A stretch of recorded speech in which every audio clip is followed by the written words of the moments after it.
Welcome to Nature Revisited, the podcast. My name is Stefan Van Norden.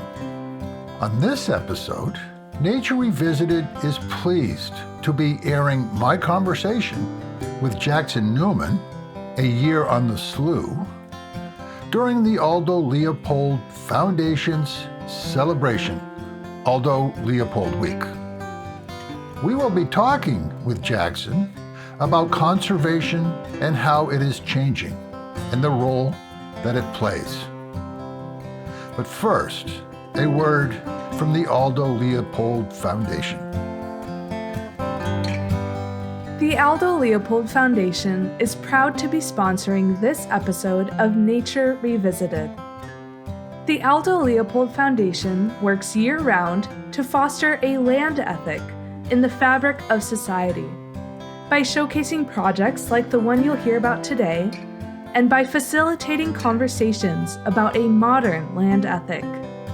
Join us for Leopold Week, this year, March 3rd through 12th, to explore reciprocity in nature with an inspiring week-long speaker series featuring a program on reciprocity with Robin Wall-Kimmerer, author of Braiding Sweetgrass, a conversation with Delia Owens, author of Where the Crawdads Sing, an exploration into earth ethics with Scott Russell Sanders, thoughts on creating an inclusive outdoors with James Edward Mills, poetry from Kim Blazer, and reflections on living a land ethic with the Foundation's own Future Leader Fellows. These Leopold Week programs are sure to nurture your connection to nature and the conservation community. They are free and online. Learn more and register today at www.aldoleopold.org. The Aldo Leopold Foundation is pleased to be sponsoring this episode of Nature Revisited. Please enjoy the episode with Jackson Newman, former Education and Communication Fellow at the Aldo Leopold Foundation.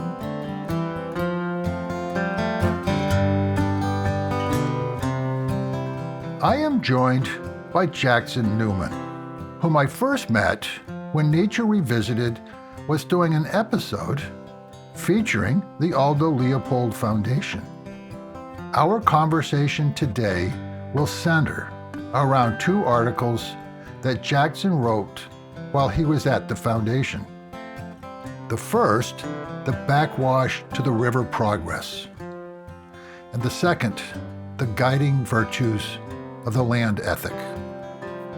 Jackson spent a year focusing on an area at the foundation which the Leopolds called the Slough. Welcome, Jackson.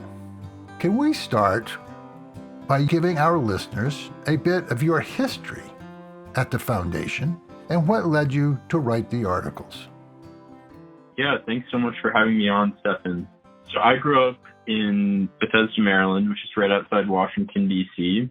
And honestly, growing up, conservation or nature or environmentalism wasn't really a big part of my life. I think that the Leopold quote, there's two spiritual dangers in not owning a farm. One is that you think the food comes from the grocery. The second is that you think heat comes from the furnace. And that was me. I just didn't really have an awareness of the land around me and the ecosystem that I was a part of. I cared about conservation or environmentalism in the abstract, but that's exactly what it was, abstract. I cared about it because people told me it was the right thing to do, not because it was something that I felt. So went to college in St. Louis, studied political science and history, graduated into the pandemic, and I didn't know what to do, so I started working for a little sailing company in Maryland, and I was mainly cleaning and fixing boats. I had a great boss who's become a really close friend and mentor. He did a lot of conservation communications work, and so he started bringing me on. I fell in love with the storytelling aspect of conservation in the land. I read A Sand County Almanac by Aldo Leopold. I felt like all the things that I'd been thinking and feeling were put down on paper in a way that was way more thoughtful and beautiful than I ever could. When I read it, I felt like I had to go to where this book was about, and I had to learn more, and I had to be close to that legacy. So I literally Googled the Aldo Leopold Foundation, clicked on their front page, and it turns out that they were hiring fellows for the next year. So you applied to the foundation and they accepted you. So what inspired you to look at Aldo Leopold's ideas on the land ethic through a new lens? How did this project come about, and why did you choose the Slough for your inquiry into the land ethic? This is an answer with a couple different parts. The first part, why look at the land ethic through a new lens, I really think was the product of conversations that I've been having.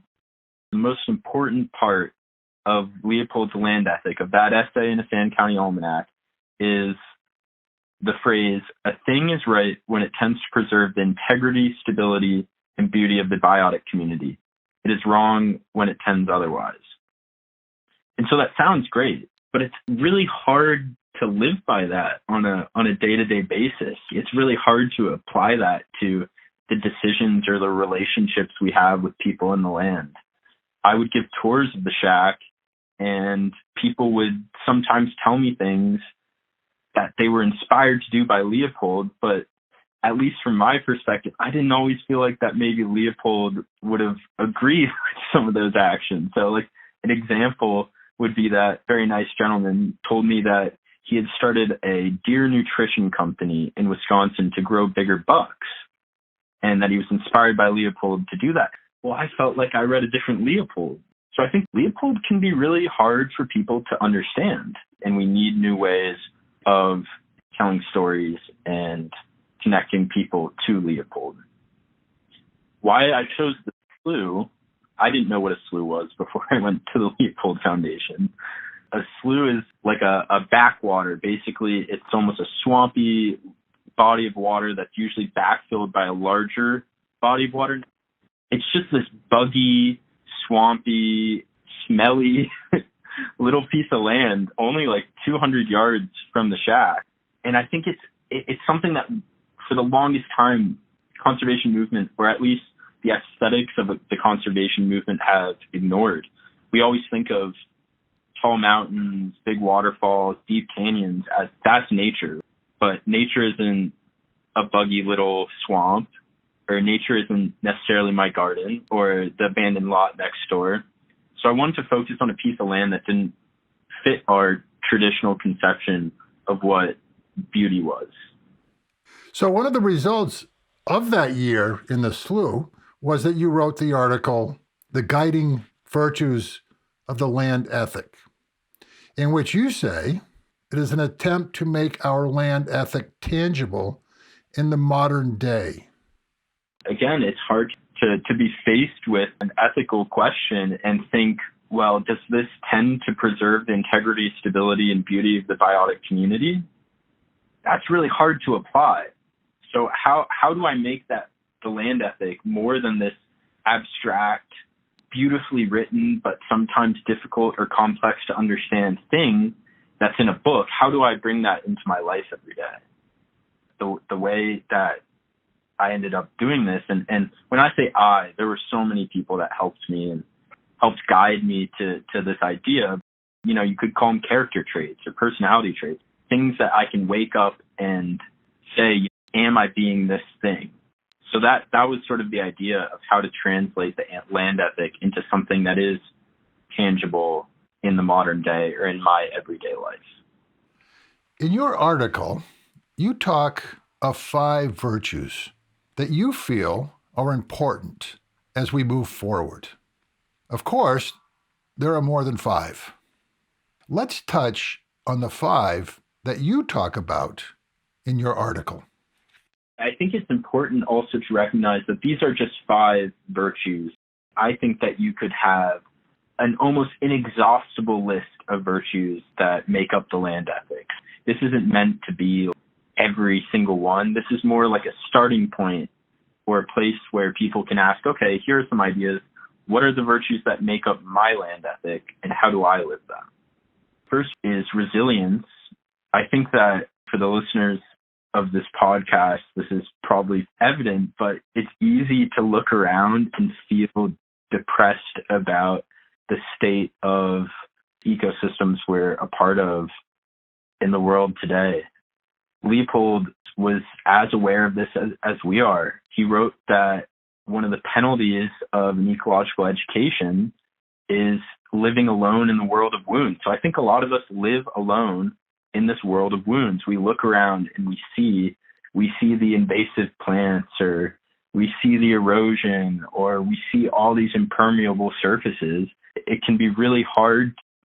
So resilience is really about understanding the reality of the situation, but still sincerely pursuing conservation or a connection to the land. The example I talked about is when the Leopold family showed up at the shack for the first time. The shack was just this sandy dust bowl of a farm that was a wasteland to other people. And that didn't stop them from giving it all the care and love and attention that it deserves, that every piece of land deserves. Resilience, understanding the reality of our situation, but still striving forward. Cooperative. I think that conservation is doomed for failure if we don't cooperate. I mean, an easy example, say you restored a prairie in Wisconsin on your piece of land, and then the guy next door cedes his land to reed canary. All that great work you did in establishing that prairie on your land is going to fail. We can't live in these vacuums or in isolation and think that we're going to be successful. We've got to work with other people. We've got to create coalitions. We've got to cooperate. The land cooperates. We got to cooperate too. Humble. Humble is, again, a sort of obvious one, but I think the more you learn, the more you realize how little you know. And I think that's so true of the land. I mean, we are just a small part in an incredibly complex and diverse system, and we have to be humble and understand that. The example that I use in the article is talking about fires. Indigenous people in North America have been using fire as an ecological tool for thousands of years, and the land adapted to that. The tallgrass prairies of central Wisconsin are evolved with the presence of fire. Then Europeans come, and all of a sudden there's no fire on the land, and fire is bad, and fire is the enemy. That arrogance to think that we knew better than people who had thousands of years of traditional ecological knowledge to live the land ethic, we have to have humility and understand that there's a whole infinitely complex ecosystem, and we have to take care when we do things that we don't overstep our bounds. Which leads into the next one, which is intentional. If we don't plan ahead and take intentional steps, and we're just doing things off of impulse or without a plan, I hate to say it negatively, but conservation as a movement is going to fail. You can't predict everything, but having a plan and the ability to evaluate and reevaluate and make decisions based off of observations and data, I think is really important to what we're doing. If I make a decision on a day-to-day basis, I need to apply that intentionality to those decisions. And then lastly, which I think is one of the most important, is justice. Justice, I think, is at the root of all of these other virtues that I talk about in the article. I think it really answers why we steward the land. I think Leopold innately understood that the consequences of the decisions of the quote-unquote powerful often rest on the shoulders of the powerless. So I think that's true both in what we think about in human terms, in our economies, in our conflicts, but also in terms of the land. And we can't have a limited definition of justice. Justice has to extend to the ecological community as well. So in my mind, seeding a prairie for pollinators and wildflowers, which also improves air and water quality, that's justice. controlling invasives for biodiversity, that's justice. Pursuing the health and wellness for all is justice. So, as you and I have discussed many times, the land ethic is ultimately a matter of having a personal relationship with the land. How did your year, focusing on the slough, change your personal relationship with the land? The slough changed my relationship to the land first in the understanding that like you have to be present in a place to connect with it.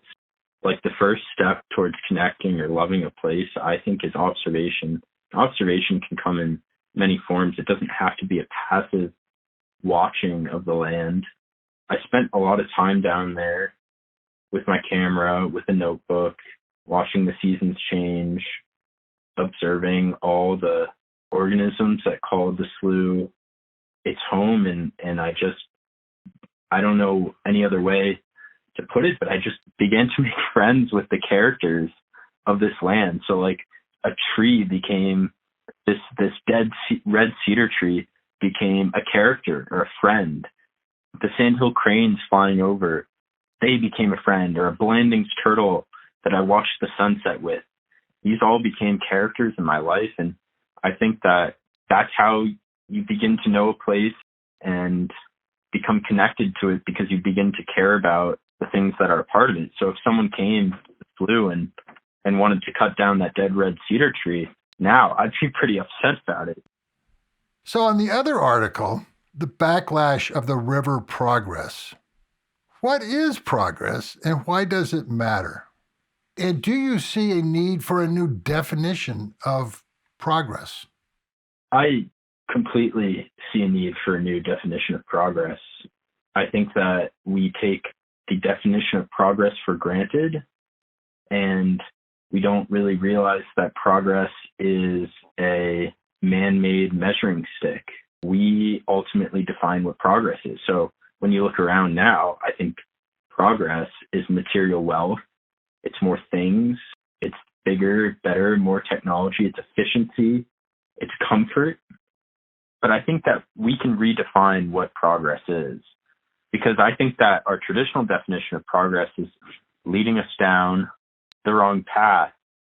So we can change what the definition of progress is. We don't have to be stuck to the same narratives that have gotten us into our current predicament. And I think the Leopolds are a great example of redefining progress. Progress became defined by humility, became defined by justice. It became defined by loving the land. It's this humble little shack. They didn't need a lot. They just needed the land and each other. How does language and culture hold us back when it comes to our relationship with the land? I think there's a great discussion or dialogue that has been going on for decades, if not centuries, about how our language holds us back. One thing that I tried to focus on in this article is the visuals. Aesthetically, the conservation movement has leaned on sort of what I view as some unstable foundations. The American conservation ethic sort of started with, and I should note that one of the people that mentored me on this project, a photographer named Edgar Cardenas, really explores these ideas in great depth. It was built on painting of the American West that really prized the sublime. And the sublime is this idea that nature is something separate from us. It's a place we go visit. It's these huge mountains and rivers. It's not something that we're necessarily a part of. If you go on social media and you look up nature photography or nature storytelling, and most of what you'll see is that classic aesthetic. Godfather of nature photography is Ansel Adams. He did great work, but a lot of his work, again, is this inaccessible landscape. I think all of this makes us think that nature is somewhere we go visit. It's not where we live. I think that's a huge barrier because we need conservation everywhere. So do you see a generational shift? Do you see that changing? I don't know, and I'm not sure I'm qualified to answer that because I think there's lots and lots of people in my generation connected to the land in so many ways. I think it goes back to the purpose of why I wanted to write these articles or explore these ideas, is that we need new stories and we need new ways of connecting to younger generations. Leopold, I love A Sand County Almanac. It obviously changed the course of my life, but I don't think that a lot of people my age have the same reaction to it for a variety of reasons. It's just not the type of media that we consume really these days. I think in the conservation movement, and of course I'm speaking super broadly, but we shy away from this idea that we need to sell a vision. And it's sort of unfortunate because we've had, at least speaking for people my age, we've had a vision sold to us. And that vision is that you work, you make lots of money, you buy all the things that you want. And we need an alternative because we're not going to just out technology our way out of the problems that we face. We need to have like a transformational spiritual change in our relationship to the land that determines our consumption and how we live in relationship to one another.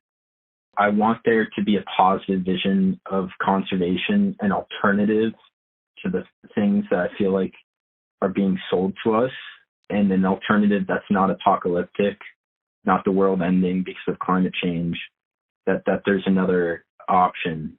Yeah, working in conservation, and I'm sure like doing your podcast, you tend to self-select, end up being around a lot of people that share similar views. So of course, to some degree, you can get into a bit of an echo chamber. So how long were you at the foundation, and what are you doing now? I was at the foundation for 16 months. I did a year-long fellowship in education and communications and had a tremendous experience. And then I spent about 4 months working with Kurt Miney, who you've had on some research on agricultural conservation. 3 months ago, I left and moved to Montana. I work for a nonprofit here as a community organizer in the agriculture and conservation realm. So how do you hope to use what you learned at the foundation in the future? I've started a new project that I've been reaching out to friends, family, teachers, mentors, and just asking the simple question, where is a place that you feel connected to the land, or when is the time that you felt connected to the land? People have been sending me these paragraphs and a picture, and I turned the picture into a national parks poster with sort of the idea that something doesn't have to be a national park to be as important, that these places where people are connected to the land are as important as a national park. My takeaway from this project is that people are so talented at writing and telling stories.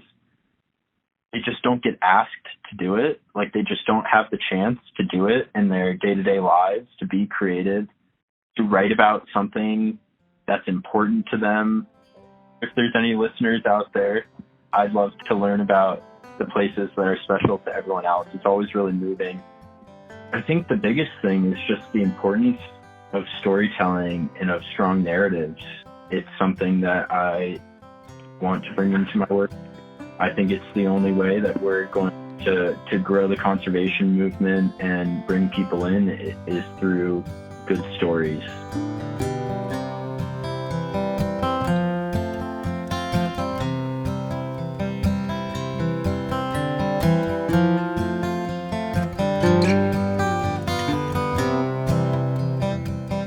I hope you enjoyed my conversation with Jackson Newman. And if you would like to read the articles we talked about, please visit aldoleopold.org.